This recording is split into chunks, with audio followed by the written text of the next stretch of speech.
This podcast is brought to you by Gamer Nation Productions. Gamer Nation, the new gaming podcast network. By gamers, for gamers. Roll with us.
Episode number 81 of the Confessions of an Arcade Addict podcast. Okay, this last month, the month of March that just passed, was eventful to say the least, and mostly not in good ways. Let's see, to start it off, the first week of March, I got sick as a dog. I mean, I told you guys about it, through social media as I was going through it, my son came home with something, he was sick, then I got sick, and then his mother got sick, and yeah, it was bad. It was really bad around here. Between the body aches and the chills, I'm not doing this to sound dramatic, but, I thought I was going to die. It was that bad. I literally laid under multiple blankets and just was like, well, this needs to end. And it took like 12, 13 days, 2 weeks, but I finally got out from under it. It took my girlfriend a lot longer because she's got some pre-existing conditions that if she even catches the common cold, if she doesn't take care of it in a certain way, she can get bronchitis or pneumonia, and she ended up getting both. I mean, her voice went completely out, for, oh goodness, I want to say, 2 weeks, 3 weeks? She just got it back like a week ago. Our roommate, she got sick, but it wasn't as bad for her because, she got the latest vaccines, like the flu vaccine and other stuff, and she felt bad, but she didn't feel anywhere near as bad as I did, or my son, or my girlfriend. So yeah, it was bad. So yeah, I was out of work for a week, pretty much, and yeah, it was just bad. It was bad times, to be sure. Let's see.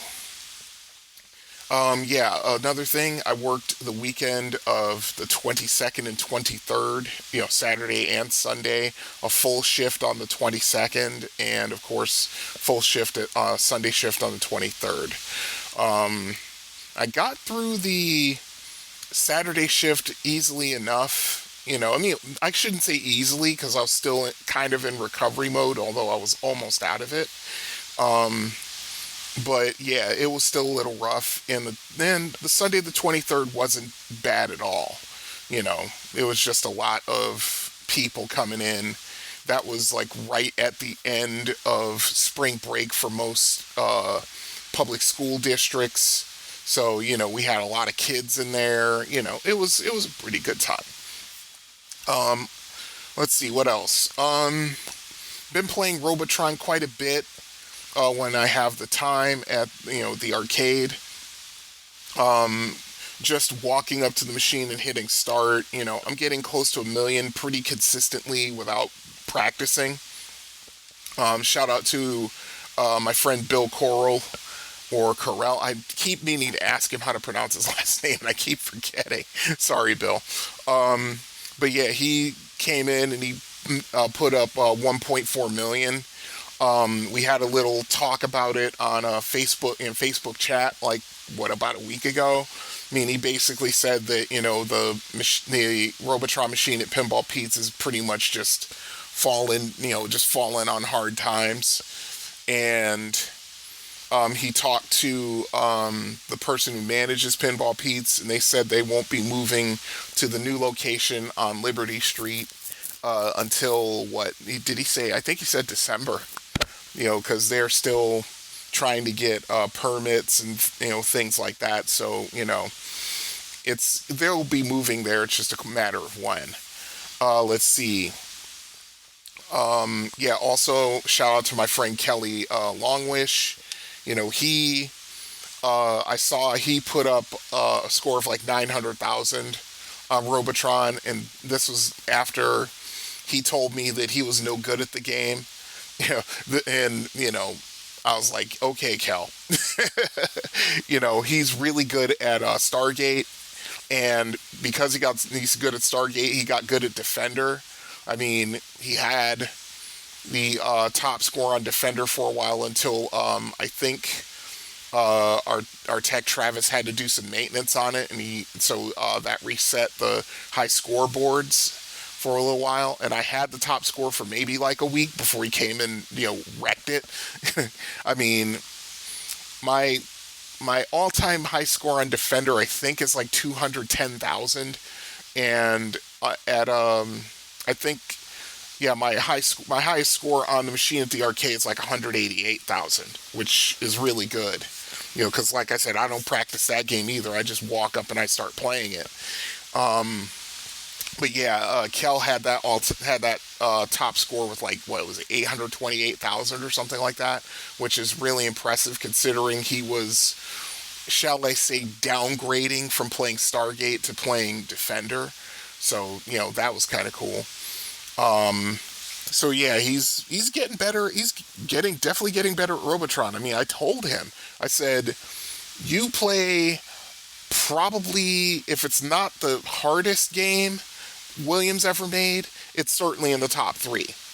And you play that, and you're questing for 1 million points there, and you're always like in the 800, 900,000 point range, and I'm like, that means you can pretty much play any Williams game and do well, because you're coming from that point of view. So yeah, that was pretty cool. Let's see. We got the new Dungeons & Dragons pin. We got a limited edition. The problem was that the first weekend it was down because the update didn't take. Apparently something was wrong with the update to the code, and the machine wouldn't play or even play correctly. So, Travis got that fixed, and then everybody's been playing it ever since.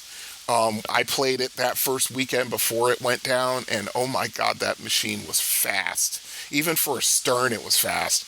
But I've noticed when I played a couple of games on it last week that it slowed down. So I guess it needed to break in, and the play field had to wear in a little bit, I guess. Let's see. Next thing.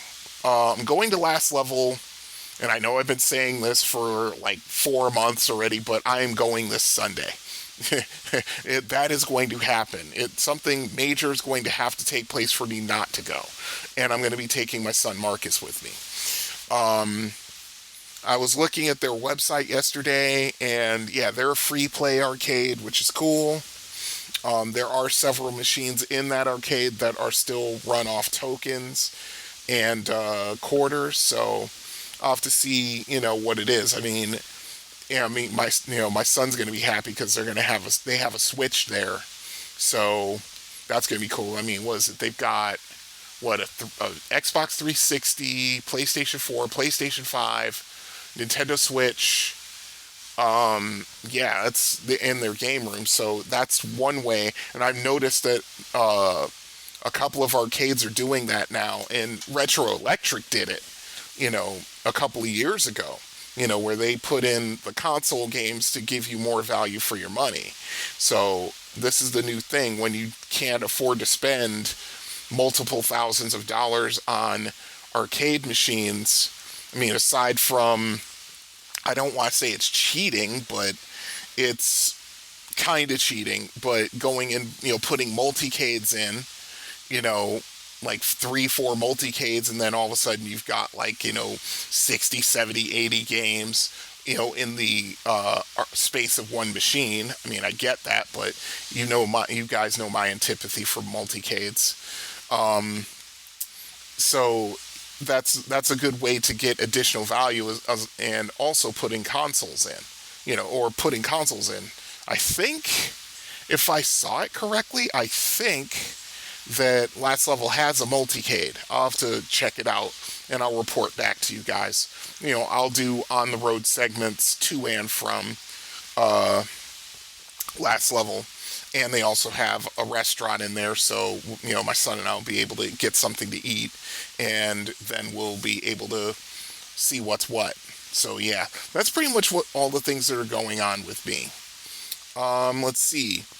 And speaking of what's going on, I do have an email. And the email, of course, is from longtime emailer and contributor to the podcast, Mike Stewart. And this is it. I mean, it's short and sweet, but, it's an interesting question. He says, "Hey, Brian, listened to the Cuber episode and I liked it. Glad to know I wasn't the only one who was certain the little guy was cussing up a blue streak." Anyone, let me stop right there. I gotta say something. Anyone who watched the old school cartoons from like the 50s, 60s, 50s and 60s especially, they had, not only vocal versions of cursing where they didn't curse, but they would just say nonsense words in a way where, you knew they were cursing, but, they weren't going to be on TV if, they actually cursed. And then, you had, comic strips and comic books and cartoons where you just saw a bunch of different characters to indicate that the character was swearing, which is kind of funny. So, yeah, I mean, the second I saw what was up with Qbert back in '82, yeah, of course he was cursing. Because not only did you see the actual cursing characters that came out, but you also heard him saying a bunch of nonsense, which was to, of course, indicate that he was swearing when you lose a life. So, yeah. To continue. Have you considered doing a show on the movie Pixels? Like I said on Facebook, I'm not an Adam Sandler guy, but this film spoke to me. That's actually a pretty good idea, so I'm going to do that. I already checked into, my episode list and my episode schedule, and that's going to slot in at episode 90. And not only that, but I haven't seen Pixels in quite some time, so I need to actually do a refresher and sit down and watch the movie. And, just to see, just to really get a good grasp on it before I can do any sort of, are you experienced and, things like that. Just do that on the movie. But yeah, I will definitely do that, Mike. Let's see. So, yeah, that's his email. So, like Mike, you can also email the show if you would like to. If you want to, if there's a game that I haven't covered in the previous 80 episodes, there's, an arcade near you that you want to talk about, or a video game you want to talk about, arcade, home sector, computers, whatever, hit me up. arcadeaddictbrian@gmail.com. Also, we have a phone number for voicemails. That phone number is area code 734-623-0832. And when you call, make sure to indicate that you're calling for Confessions of an Arcade Addict. Like I said, the actual phone line, and I'm holding it in my left hand right now, is a cell phone. And I share this line with our other podcast on our network, Thaco's Hammer. So if you have something to say, of course, indicate which podcast you're saying it to, and then speak your piece. Also, I am also on social media, and I have all of my links to social media on Linktree. The address is linktr.ee/arcadeaddictbrian. You go there, all of the links are there for you. I am very active on Facebook, Instagram, Threads, Tumblr, and what else am I? I've forgotten what else I'm on. See, this is what happens when I don't do this podcast for a while. I get rusty. Oh, Blue Sky, that's right. And of course, I'm streaming on Twitch, which is what I'm doing right now, under the same name. So, like I said, if you have anything you want to say, a critique, a suggestion, like I said, as long as you're nice, because even in this day and age, it doesn't hurt you to be nice about things. You don't have to be a prick to get your point across, no matter... Never mind. I'm about to go on a rant, and I'm going to stop right there. But anyway, so, without any further ado, let's get on with the show. I've got my 3 topics. One of them is going to be kind of short because I don't have any experience with it, but I will do the history of it, and we'll see where it goes from there. So, without any further ado, let's get into top 10s.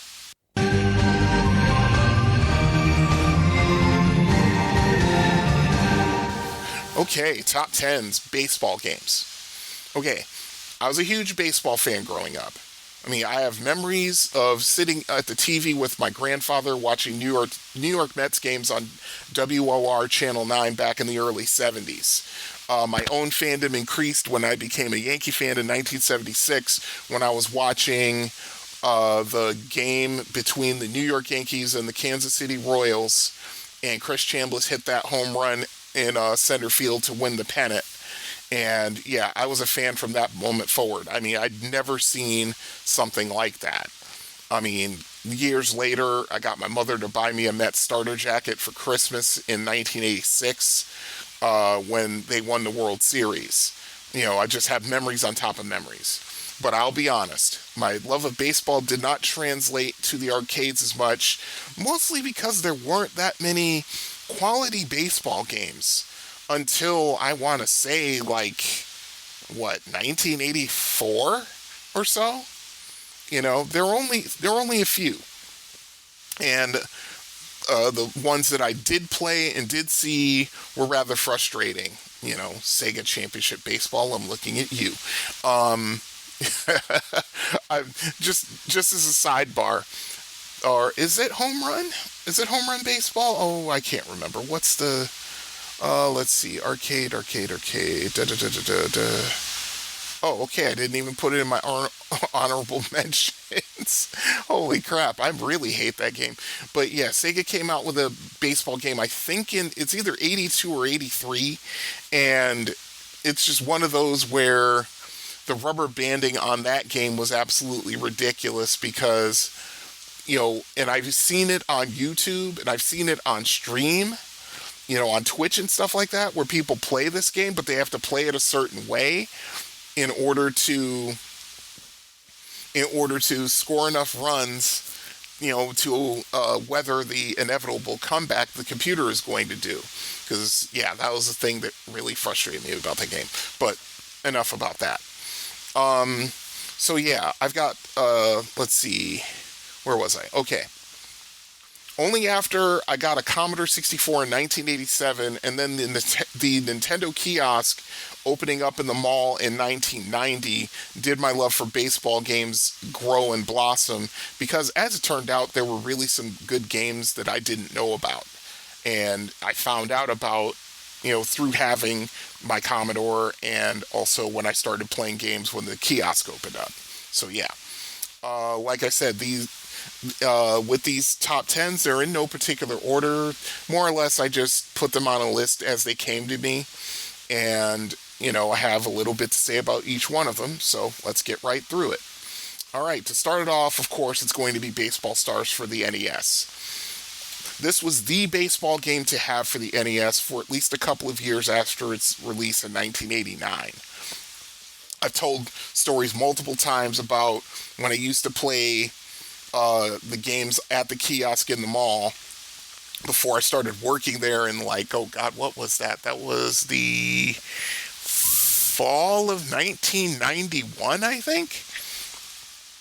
But yeah, when I started doing that, before I started working there, I used to play Baseball Stars with like 5 or 6 guys. We all made teams, and we would just battle it out.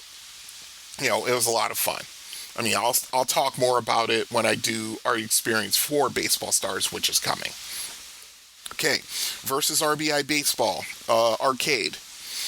This is a great baseball game that I had a run-in with when I worked at CVS in Fairfield. God, I had that job, what was it, from August of 87 to like May or April of 90, I think. I used to go to the bowling alley, which was across the street, on my break or before I had to go home, before I could catch the bus to go home. And I would play this game and, spend like a couple dollars playing it. It was a fun game. I mean, back then I used to play the Yankees all the time because of course, I'm a Yankee fan. But when I started playing this game in emulation, I discovered what a great team the Atlanta Braves was. And I still use that team to this day because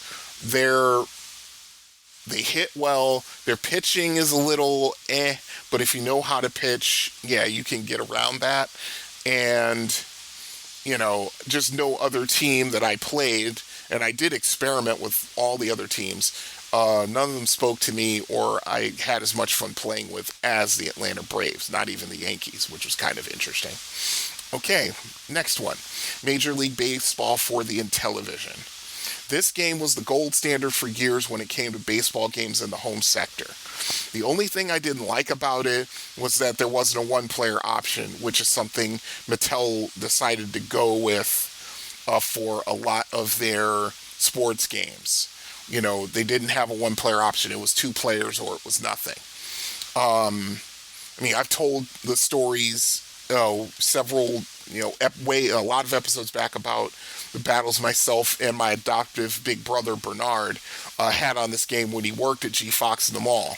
I would be up there in the TV section. They had an Atari display. They had an Intellivision display. And, I would just play games. And then one day I'm playing games there and, I'm practicing at Major League Baseball. And Bernard comes walking by. He's like, "Hey, Brian, what are you doing here?" I'm like, "Just playing games and all that stuff." He's like, "Oh, you like this game?" I'm like, "Oh yeah, this is a great baseball game." He's like, "Wait here." And he left, and maybe about 30 minutes later or something, he came back and he's like, "All right, I'm on my break for the next hour. Let's go." And I knew exactly what he meant. He wanted to play me. And we would just battle it out. I mean, we would do this like several times, where he would just come over on break and, on his lunch break and, we would just battle it out there for, like an hour or something. It was awesome. I mean, I miss Bernard. I wonder what he's up to. I think he passed away, as a matter of fact. I lost track of so many people when I moved to Florida in 93. It's ridiculous. But anyway, okay, moving right along. Super Challenge Baseball for the Atari 2600. This was one of 2 baseball games for the 2600 that was real baseball. This game was pretty much a translation of Major League Baseball for the Intellivision, including not being able to play a one-player game. There it is. M Network decided to do that as well. I went back and forth between this game and the next one on this list for the baseball game for the 2600, and they were both games my brother and I would have absolute wars at. And oh yeah, we did. I'm trying to remember the years. I think it was like 1985. I think it was definitely 85 because that's when my brother was working in the mall too. He's working at Reed's department store. But yeah, I mean, my brother and I would just go at it in this game. We'd have blowouts, pitching gems, multi-run comebacks, game-winning home runs in the bottom of the ninth. You name it, we had those games. That's kind of when I felt closest to my brother, because my brother and I had a really tumultuous relationship, to say the least, and that's all I'll say about that. Moving on to the next one. Real Sports Baseball for the Atari 2600. This was the other game that we would go back and forth about. It was a massive improvement over Atari Baseball / Home Run, and it included a one-player game, which gave it an advantage over Super Challenge Baseball. It was a great game, and it showed what programmers could do with the memory constraints of the 2600 when they were given ample time to do so. My brother and I would debate all the time as to which game was better, but we couldn't decide in the end. That's just how it was. Next one, Hardball for the Commodore 64. This game became the gold standard once I got my Commodore. I played my friends Edgar, Rob, and Walter in this game all the time. It was one of the first baseball games where you really had to learn how to pitch in order to win, even against the computer. I started tracking stats in this game once I learned how to do it. I wish this game had a team construction set like they made for their excellent football game 4th and Inches, because once you knew what you were doing, you could win consistently no matter which team you picked. Getting a team construction set for this game would have been the bomb. Would have been awesome. Because with the team construction set for 4th and Inches, all of a sudden you could basically just make NFL pro teams, and then all of a sudden you've got a league, and there you go. Let's see. Next one. Baseball Simulator 1000 for the NES.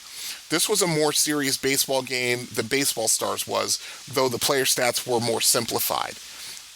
You had multiple teams and lineups, and as was the theme in most baseball games from Japan, each team had a strength and a weakness. The action was fantastic, and it became the game the group of us would play at the Nintendo kiosk, because we kind of got bored with Baseball Stars and got tired of everyone stealing everyone else's players.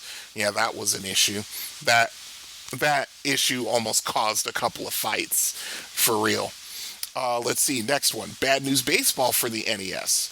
This was another favorite at the kiosk when it came out. It was taken down more towards the Little League level, with the ability scores simplified. The best part was the little cutscenes when someone was trying to score or steal a base. You honestly didn't know whether the runner was going to be safe or out at a base until it was rather obvious before the cutscene hit. It was a lot of fun to play, certainly. Let's see, next one. Sporting News Baseball for the Commodore 64. This was a game I loved from the moment I first loaded it up. So much so, it shortly replaced Hardball as my favorite. You had all of the major league teams with complete rosters, and like with Hardball, I tracked the stats of the teams I used, which was more often than not the New York Mets, because the Yankees were terrible.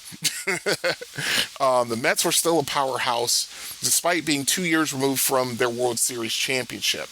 This game wasn't as pretty as Hardball was, but it was still a fantastic game. It didn't have the graphical pizzazz of Hardball, but yeah, it was pretty much, I think it was a better game overall. It just didn't look as pretty. Okay, next one. Bases Loaded 3 for the NES. This was by far the most serious baseball game I ever played on the NES. It took me quite a while to master pitching and hitting, but once I did, the game just opened up. I remember having absolute wars at this game with my friend Mark at his house, and more often than not, he was able to beat me pretty handily until I learned some things. Well, Mark is also what?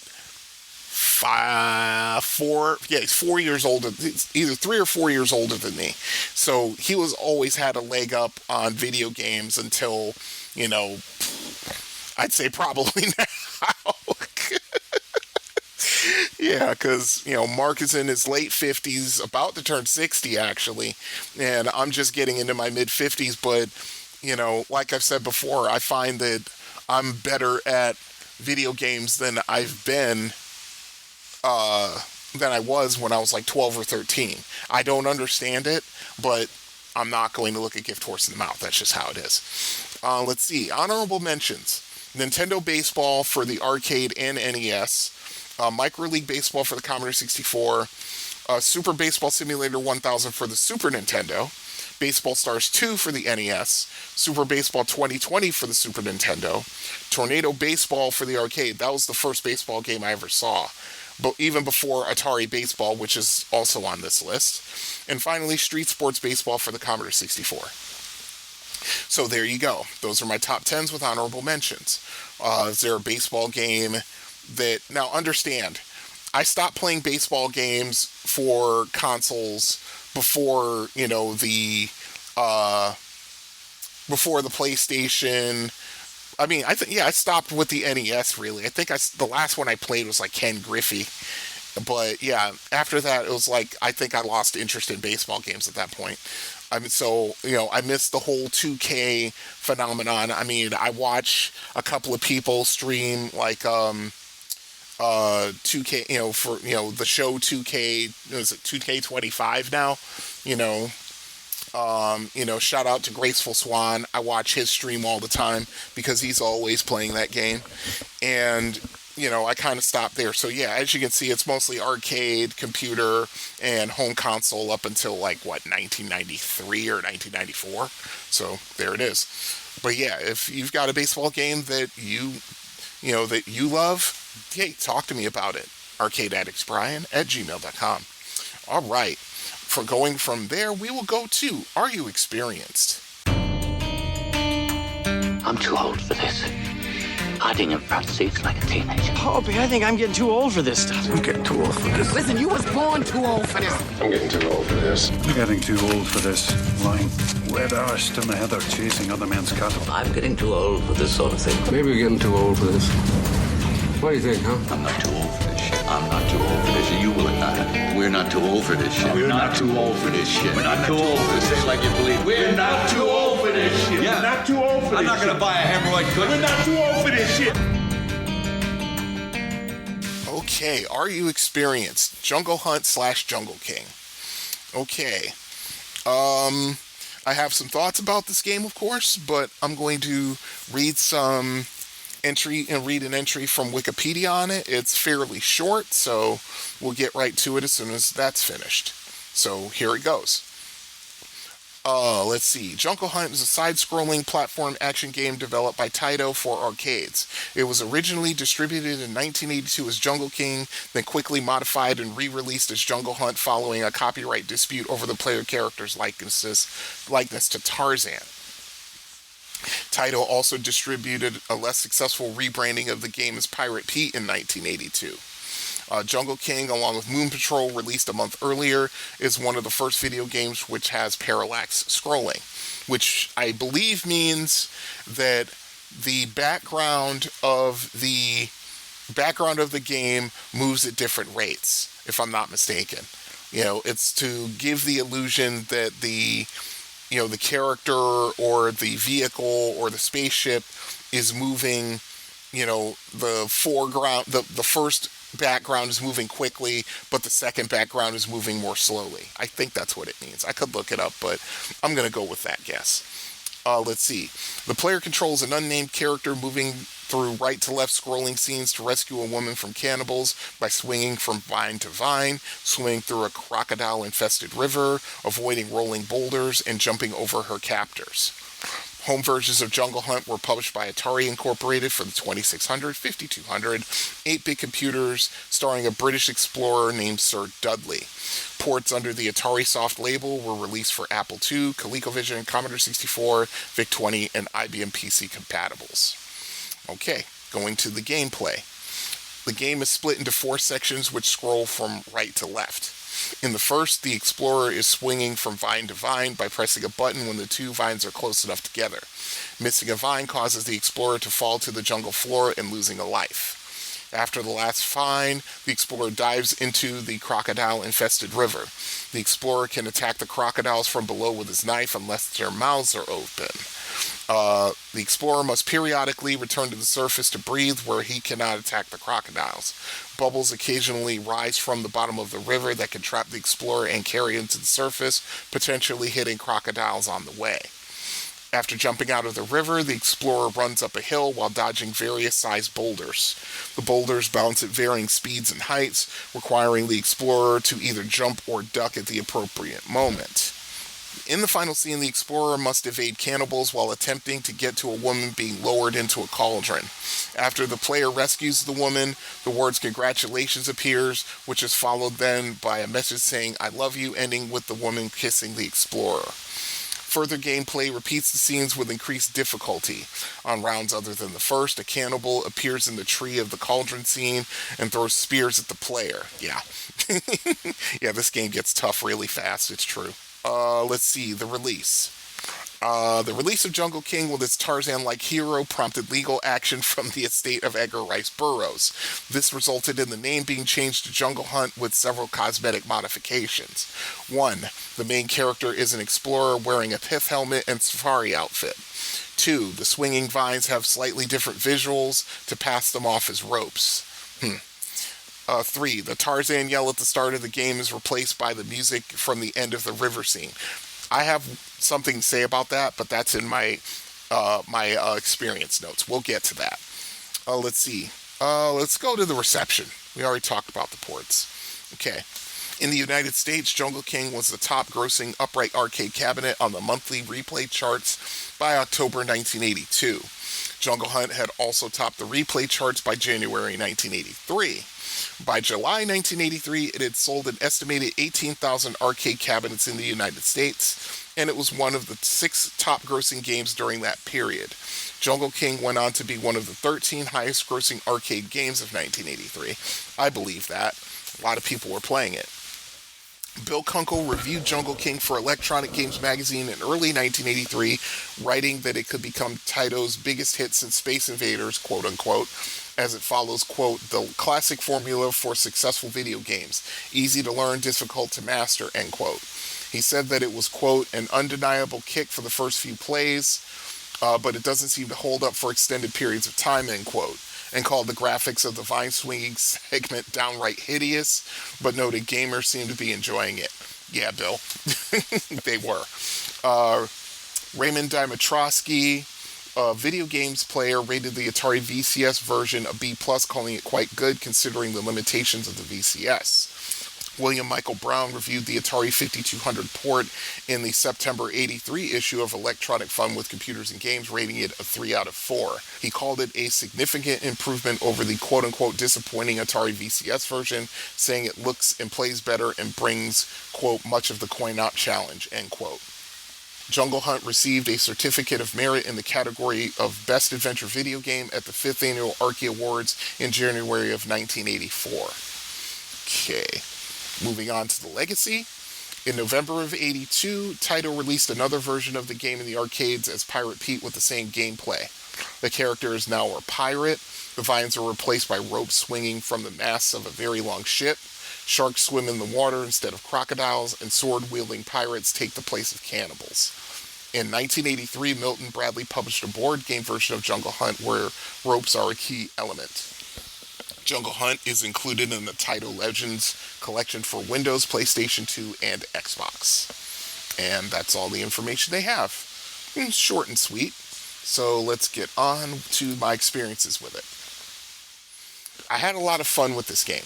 Bolorama had it, the train station got a machine, and a couple of other places in my hometown had it as well.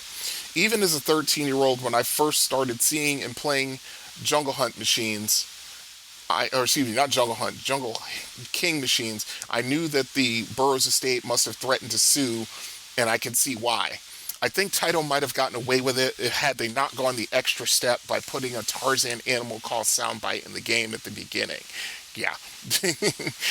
Either way, the game was fun, but as with most Taito games of the day, it got really hard a little too quickly and could be incredibly unforgiving. I think the furthest I ever got in the game was either level 5 or 6, where the ape started coming after you on the vines as you were swinging, forcing you to take risks or get knocked off your vine and lose a life. See, it was an ape. It wasn't a cannibal on the vines. It was an ape. You know, they may have changed it to a cannibal after the change over to Jungle Hunt, but that's what I saw. It was a great game, make no mistake. We have one at the arcade, and more often than not, people are playing it, but I have noticed they get discouraged because of the steep difficulty curve. And that's the truth. There it is. You know, and it's one of those where I think we could get away with exchanging it out for another machine, but that's above my pay grade, and that's all I'll say about it. Okay, that is Jungle Hunt / Jungle King for the arcade. If you've got any stories about this game yourself, or you've had your run-ins with the game, hey, let me know what your experiences were. arcadeaddictbrian@gmail.com. Okay, and finally we're going to go to home systems, so let's do that. There's no place like home. Hey guys, I'm going home. Look, this is how the game, Mac. Screw you guys, I'm going home. Shall we play a game? Love to. Screw you guys, I'm going home. Clear a path! I'm going home!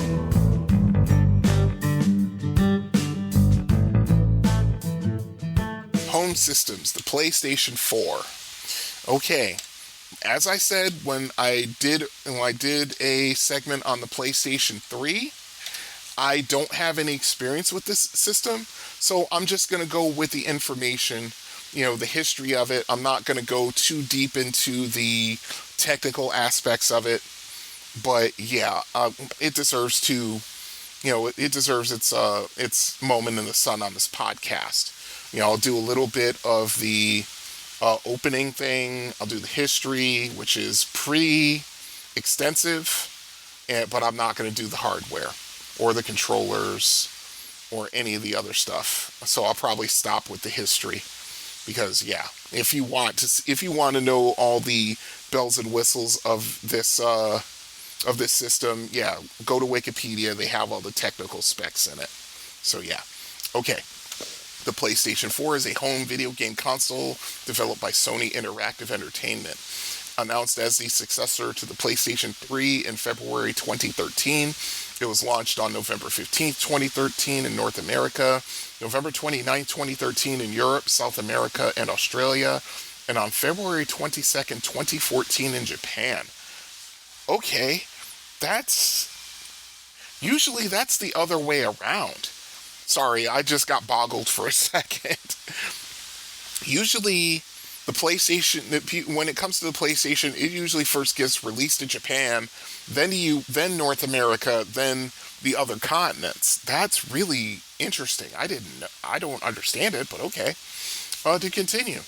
A console of the 8th generation, it competes with Microsoft's Xbox One and Nintendo's Wii U and Switch. Let's see. Yeah, I'm not going to do the text on it, so we'll just skip ahead. The PlayStation 4 was released to critical acclaim, with critics praising Sony for acknowledging its consumers' needs, embracing independent game development, and for not imposing the restrictive digital rights management schemes like those originally announced by Microsoft for the Xbox One. Critics and third-party studios before its launch also praised the capabilities of the PS4 in comparison to its competitors. Heightened demand also helped Sony top global console sales. In September 2016, the console was refreshed with a new, smaller version, popularly referred to as the Slim model, as well as a high-end version called the PlayStation 4 Pro, which features an upgraded GPU and a higher CPU clock rate to support enhanced performance and 4K resolution in supported games.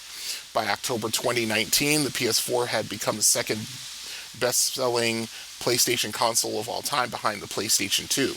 Its successor, the PlayStation 5, was released in November of 2020. The PS4 continues to be produced as of 2025. That tells you how good it was. They've already gone to the successor, but they're still producing the 4. That's interesting. Okay, let's go to the history. According to lead architect Mark Cherney, The development of Sony's fourth video game console began as early as 2008. Wow, that's interesting. Less than 2 years earlier, the PlayStation 3 had been launched after months of delays due to issues with production. The delay had placed Sony almost a year behind Microsoft's Xbox 360, which was already approaching unit sales of 10 million by the time the PS3 launched. Sony Computer Entertainment Europe CEO Jim Ryan said that Sony wanted to avoid repeating the same mistake with the PS3 successor. In designing the system, Sony worked with software developer Bungie, who offered their input on the controller and how to make it better for shooting games. In 2012, Sony began shipping development kits to game developers consisting of a modified PC running the AMD Accelerated Processing Unit chipset. These development kits were known as Orbis. In 2013, Sony announced that an event known as PlayStation Meeting 2013 would be held in New York City, US on February 20th, 2013 to cover the, quote, future of the PlayStation, end quote. Sony officially announced the PlayStation 4 at the event. It revealed details about the console's hardware and discussed some of the new features it would introduce. Sony also showed off real-time footage of games in development, as well as some technical demonstrations. The design of the console was unveiled in June at E3 2013, and the initial recommended retail prices of $399 North American, €399, and £349 were given. Sony took advantage of problems that Microsoft had been having with their positioning on their newly announced Xbox One, which included its higher price point, $499 in North America, as well as strict regulations on how users could share game media. Besides its lower price point, Sony focused on the ease one would have in sharing media with the PS4. The company revealed release dates for North America, Central America, South America, Europe, and Australia, as well as final pieces of information at a Gamescom press event in Cologne, Germany on August 20th, 2013. The console was released on November 15th, 2013 in the United States and Canada, followed by further releases on November 29th of 2013. By the end of 2013, the PS4 was launched in more European, Asian, and South American countries. The PS4 was released in Japan at 39,980 yen on February 22nd, 2014. That still boggles me that Japan got this last. It's usually they get it first. But okay, to continue. Sony finalized a deal with the Chinese government in May 2014 to sell its products in mainland China, and the PS4 was the first product to be released.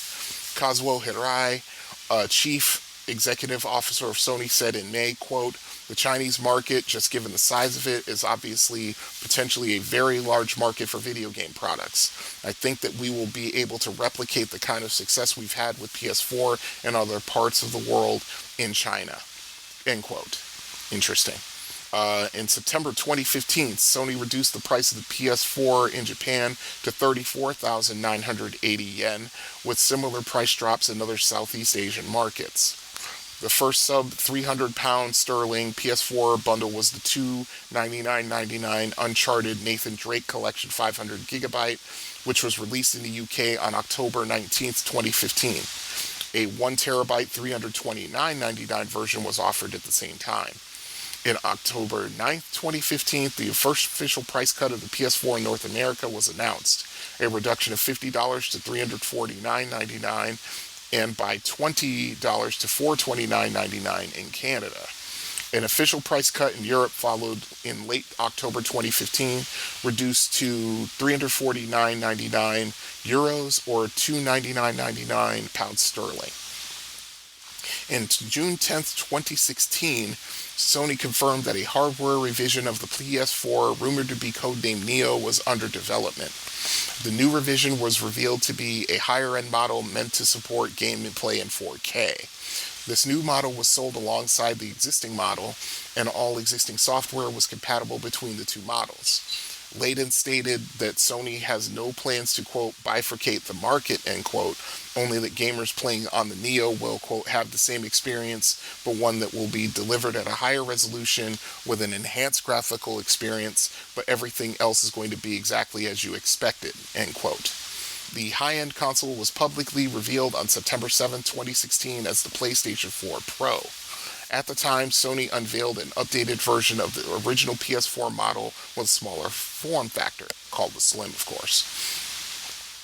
Let's see, in May 2018, during a presentation to investors, Sony Interactive Entertainment CEO John Codera stated that the PS4 was headed into the end of its life cycle and that the company was anticipating decreasing year-over-year hardware sales. He explained that Sony would be countering the expected decline by focusing on quote, strengthening user engagement, end quote, including continued investments into new first-party games and other online services for the PS4. Quote, we will use the next 3 years to prepare the next step, to crouch down so that we can jump higher in the future, Codera added in an interview with the press the following day. Following the launch of the PS5 in November 2020, Sony discontinued production in Japan of all but the 500GB slim model of the PS4 on January 5th, 2021, with the standard PS4 and PS4 Pro still being produced for Western markets. According to a report from Bloomberg News in January 2022, Sony had been poised to discontinue the PS4 at the end of 2021 in favor of the PS5, but due to a global chip shortage that lasted from 2020 to 2023, this made it difficult for Sony to keep up with the PlayStation 5 demand. Instead, the company planned to continue PS4 production. Besides helping to offset the PS5 shortage, this production method would help assure deals with its component providers for the PlayStation 5. Wow. Interesting. So that's the reason why they decided to keep producing the PS4. Let's see. Okay. They have the technical specs. They have something on the controllers. They talk about the camera, PlayStation VR, software and services. Let's see. Yeah, they just go into all that. Let's see. I'm just moving through it. Let's see. Play link. Okay, we can do the release. We'll do the release, and then I think we'll stop it there. Okay. Pre-release reception to the console from developers and journalists was positive. Mark Ryan of Epic Games praised the enhanced architecture of Sony's system, describing it as, quote, a phenomenal piece of hardware, end quote. John Carmack, programmer and co-founder of id Software, also commended the design by saying, quote, Sony made wise engineering choices, end quote. While Randy Pitchford of Gearbox Software expressed satisfaction with the amount of high-speed memory in the console. Eurogamer also called the graphics technology in the PS4, quote-unquote, impressive, and an improvement from the difficulties developers experienced on the PlayStation 3. Numerous industry professionals have acknowledged the PlayStation 4's performance advantage over the Xbox One. Speaking to Edge magazine, multiple game developers have described the difference as significant and obvious. Extreme Tech says that the PS4's graphics processing unit offers a serious advantage over the competition, but due to the nature of cross-platform development, games that share the same assets will appear very similar. In other scenarios, designers may tap some of PS4's additional power in a straightforward manner to boost frame rate or output at a higher resolution, whereas games from Sony's own first-party studios that take full advantage of the hardware will, quote, probably look significantly better than anything on the Xbox One, end quote.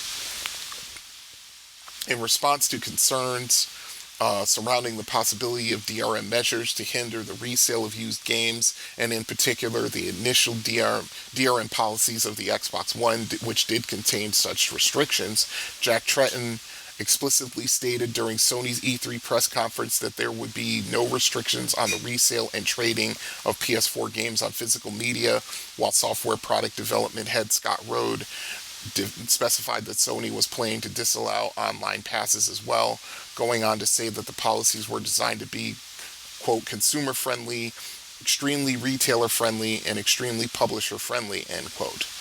After Sony's E3 2013 press conference, IGN responded positively to Sony's attitude towards indie developers and trading games, stating that they thought, quote, most gamers would agree that if you care about games like Sony does, you'll buy a PlayStation 4, end quote. PlayStation's removable and upgradable hard drive also drew praise from IGN, with Scott Lowe commenting that the decision gave the console another advantage over the Xbox One, whose hard drive cannot be accessed. GameSpot called the PlayStation 4, quote, the gamer's choice for next generation, end quote, citing its price, lack of restrictive digital rights management, and most importantly, Sony's efforts to, quote unquote, acknowledge its customers, quote unquote, respect its audience as major factors. Let's see. And they have a little chart here talking about the sales. The PS4 sold 30 million in the United States, approximately 24 million in Europe, 10 million in Asia, with only 8.3 in Japan. That's wow. I would think that it would have done a whole lot better in Japan, but okay. Let's see. And in other countries, another 200,000, for a total of 106 million units as of December 31st, 2019. So, yeah, it did pretty well. I mean, it did very well, as a matter of fact. I mean, it became the second highest selling PlayStation next to PlayStation 2, which is a juggernaut. So, yeah, and then they have a sell-through chart, going from when it started in 2013 all the way through to the end of 2019. Worldwide hardware shipments. There's just a lot of information here. So, yeah. I'm just looking at the, they even did, all different kinds of yearly sales numbers and things like that. It's really interesting. Let's see. Oh, yeah, we can talk about the Slim real quick.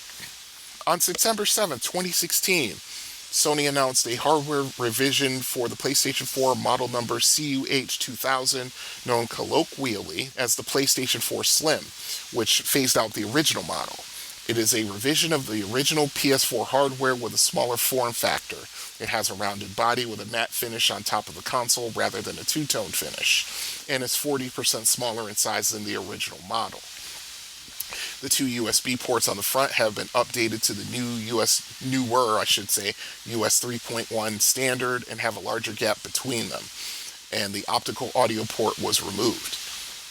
The model also features support for USB 3.1, Bluetooth 4.0, and 5.0 gigahertz Wi-Fi.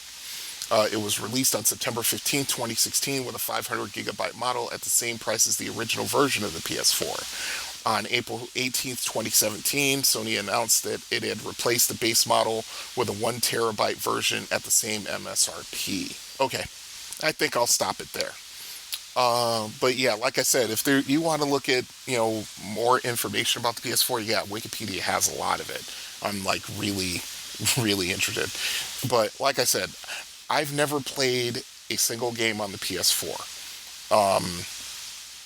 I wanted a PS4 for a while when it came out, but during this time, I was in various stages of broke-titude. I have a 2-year-old son at this point who's, anything that would go towards anything like a PS4 would be, it would be going towards, formula and diapers, and all that kind of stuff, But, such is life when you have kids, especially in your middling years. So that's how it is. Anyway, if any of you guys out there have a PS4, let me know, because I want to know what you think. Because I wasn't able to afford one.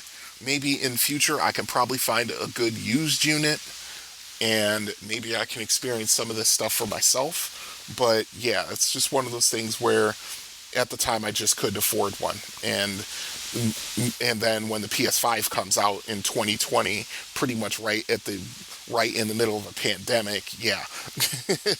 Yeah, we'll get to the PS5. But anyway, but if you have a PS4, let me know what you feel about it, what you thought of it. arcadeaddictbrian@gmail.com. All right, and that's going to do it for episode 81.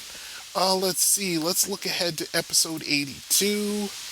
Let's see. We've got an arcade rundown, another Are You Experienced, And also, we're going to do the PlayStation 4's direct competitor, the Xbox One. So, yay. Okay, that's it. So, let's see. I'm hoping to get this episode out by the end of the week, which would be by the 11th of April. Hopefully I can do that. And then you guys out there who weren't here on Twitch to listen, you guys can actually enjoy the episode. But all the warts will be taken out. I will tell you that. So until next time, this is Brian signing off and saying, have fun out there, good gaming, stay safe, stay sane, especially in this political climate. Au revoir. You have been listening to the Confessions of an Arcade Addict podcast. All music has been provided by Kevin MacLeod. You can find his music at incompetech.com. You can also contact the show by email at arcadeaddictbrian@gmail.com, or you can contact the show by voicemail at area code 734-623-0832. All links to social media are on Linktree. That is linktr.ee/arcadeaddictbrian. So until next time, you have been listening to the Confessions of an Arcade Addict podcast. See you then. This podcast has been brought to you by Gamer Nation Productions. By gamers, for gamers. Roll with us.